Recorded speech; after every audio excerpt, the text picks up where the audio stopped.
Happy Columbus Day, everybody. Definitely frost is in the air as we're getting into fall here in Southwest Ohio. A little chilly and brisk this morning. Got a crazy day. I know a lot of the banks are closed and stuff like that, big banks, mail not running, so on and so forth. But I've got a crazy day, so hence the early morning video. Just wanted to shoot something out. Stuff is moving along in the renovation as far as the spreadsheets. Getting orders in, getting things tagged, labeled, going through the process with Dave, Tyler, and Brad still involved. Also there at Integrity, making some changes as to, like the Lazy Susan in the kitchen, doing that a little different. Adding some, other features to use down the road, and for resale, years from now or whatever.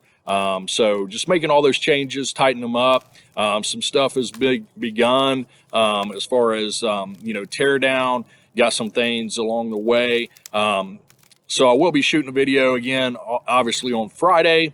Hopefully moving a little better. I'm still kind of getting over this surgery from last week. Hopefully moving a little better by Friday, and maybe start hovering around some people, putting them on camera, doing what we do. So, have a great week. Enjoy this weather. Stay warm. Get your pumpkin spice, lattes, shakes, pumpkin pie, everything going. Let me know if you need anything. 513-594-9218.